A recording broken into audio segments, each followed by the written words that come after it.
ಹೇಳ ರೆಡಿ. ಇದನ್ನ ಸುಮಾರು 12:30 1 ಗಂಟೆ ನಡುವೆ ಏನಾಗಿದೆ ಅಂತ ಹೇಳಿದ್ರೆ, ನಮ್ಮ ಮಾರಿಯಾಳ್ ಪೊಲೀಸ್ ಸ್ಟೇಷನ್ ವ್ಯಾಪ್ತಿಯಲ್ಲಿ ಸುಳೆಬಾವಿ ಅಂತ ಹೇಳಿ ಒಂದು ಗ್ರಾಮ ಇದೆ. ಆ ಜಾಗ ಸಮಯದಲ್ಲಿ ಒಂದು ಬಸ್ CBT ಇಂದ ಸ್ಟಾರ್ಟ್ ಮಾಡಿ ಆ ಜಾಗಕ್ಕೆ ಪ್ರಯಾಣ ಮಾಡ್ತಿರೋ ಸಂದರ್ಭದಲ್ಲಿ ಬಸ್ ಡ್ರೈವರು ಮತ್ತೆ ಕಂಡಕ್ಟರ್ ಅವರಿಗೆ ಬಸ್ಸಲ್ಲಿ ಕೂತಿದ್ದ ಒಂದು ಹುಡುಗ ಒಂದು ಹುಡುಗಿಗೆ ಒಂದು ಮಾತಿನ ಚಕಮಕಿ ನಡೆಯುತ್ತೆ. ಮಾತಿನ ಚಕಮಕಿ ನಡೆಯೋ ಕಾರಣ ಏನು ಅಂತ ಹೇಳಿದ್ರೆ, ನಮ್ಮ ಕಂಡಕ್ಟರ್ಗೆ ಮಾತಾಡಿದಾಗ ಕಂಡಕ್ಟರ್ ಏನ್ ಹೇಳ್ತಾರೆ ಅಂತ ಹೇಳಿದ್ರೆ, ಅವರು ಟಿಕೆಟ್ ಕೊಡ್ಲಿಕ್ಕೆ ಹೋಗ್ತಾರೆ. ಟಿಕೆಟ್ ಕೊಡೋ ಸಂದರ್ಭದಲ್ಲಿ ಅವರು ಟಿಕೆಟ್ 1-2 ಟಿಕೆಟ್ ಕೇಳ್ತಾರೆ. ಅವರು ಮರಾಠಿಯಲ್ಲಿ ಕೇಳ್ತಾರೆ ಅಂತ ಹೇಳಿ ಕಂಡಕ್ಟರ್ ಹೇಳ್ತಾರೆ. ಕಂಡಕ್ಟರ್ ಅವರಿಗೆ ಮರಾಠಿ ಬರ್ದಿರೋ ಕಾರಣ ಅವರು ಕನ್ನಡದಲ್ಲಿ ಮಾತಾಡ್ತಾರೆ. ಆ ವಿಚಾರಕ್ಕೆ ಕಂಡಕ್ಟರ್ಗೆ ನಾವು ಮಾತಾಡಿದಾಗ ಅವ್ರು ಏನಂತ ಹೇಳ್ತಾರೆ ಅಂತ ಹೇಳಿದ್ರೆ, ನೀವು ಮರಾಠಿ ಕಲಿಬೇಕು ಹಂಗೆ ಹಿಂಗೆ ಅಂತ ಹೇಳ್ತಾರೆ ಅಂತ ಹೇಳಿ ಆ ವಿಚಾರಕ್ಕೆ ಅವರಲ್ಲಿ ಆರ್ಗ್ಯುಮೆಂಟ್ ಸ್ಟಾರ್ಟ್ ಆಗುತ್ತೆ.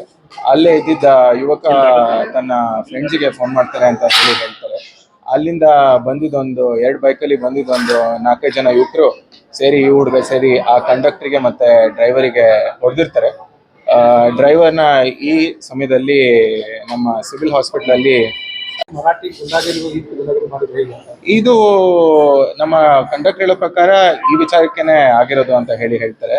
ನೀವು ಮರಾಠಿ ಮಾತಾಡಲ್ಲ ಅಂತ ಹೇಳಿ. ಸೊ ಅವರು ಹೇಳಿದ ಪ್ರಕಾರನೇ ನಾವು ಸ್ಟೇಟ್ಮೆಂಟ್ ತಗೊಂಡಿದ್ವಿ. ಆ ನಿಟ್ಟಲ್ಲಿ ನಾವು ಪ್ರಕರಣ 100% ಅರೆಸ್ಟ್. ಕಂಡಕ್ಟರ್ ಹೇಳೋ ಪ್ರಕಾರ ಕಂಡಕ್ಟರ್ ಹೇಳ್ತಾ ಇದ್ದಾರೆ ಅಂತಾರೆ, ನಿಮ್ಮ ಅಧಿಕಾರಿಗಳು ಈಗಲೂ ಕೂಡ ಹೇಳ್ತಾರೆ ಕಾಂಪ್ರಮೈಸ್ ಆಗ್ಬಿಡು, ಕೇಸಿನೂ ಕೊಡಬೇಡ ಅಂತ ಹೇಳ್ತಾರೆ ಅಂತ ಹೇಳಿ. ಹೌದು, ನಾ ಕಂಡಕ್ಟರ್ಗೆ ಖುದ್ದಾಗಿ ಮಾತಾಡಿದ್ದೀನಿ. ಕಂಡಕ್ಟರ್ ಕೂಡ ಅದೇ ರೀತಿ ಹೇಳ್ತಾರೆ. ಆ ನಿಟ್ಟಲ್ಲಿ ನಾವು ಅದನ್ನ ಕೂಡ ವಿಡಿಯೋ ರೆಕಾರ್ಡಿಂಗ್ ಮಾಡ್ಕೊಂಡಿದ್ವಿ. ಇದ್ರ ವರದಿನ ನಾವು ಪೊಲೀಸ್ ಆಯುಕ್ತರಿಗೆ ಒಪ್ಪಿಸ್ತೀನಿ. ಆ ನಿಟ್ಟಲ್ಲಿ ಅವ್ರ ಮೇಲೆ ಡಿಸಿಪ್ಲಿನರಿ ಆಕ್ಷನ್.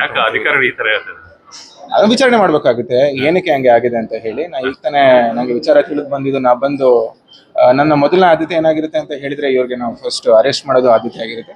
ಮುಂದಿನದರಲ್ಲಿ ನಮ್ಮ ಸ್ಟೇಷನ್ ವ್ಯಾಪ್ತಿಯಲ್ಲಿ ಏನನ್ನ ಲೋಪದೋಷ ಇದೆ ಅದ್ರ ಬಗ್ಗೆ ನಾವು ಕ್ರಮ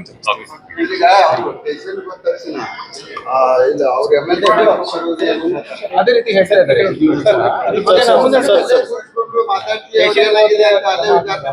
ಇಲ್ಲ, ಅದೇ ಕಂಡಕ್ಟರ್ ಕೂಡ ಹಂಗೆ ಹೇಳಿದ್ದಾರೆ ನನಗೆ. ನಾವು ವಿಚಾರಣೆ ಮಾಡಿದ್ದೀನಿ ಅವರಿಗೆ. ಕಂಡಕ್ಟರ್ ಕೂಡ ಹಂಗೆ ಹೇಳಿದ್ದಾರೆ.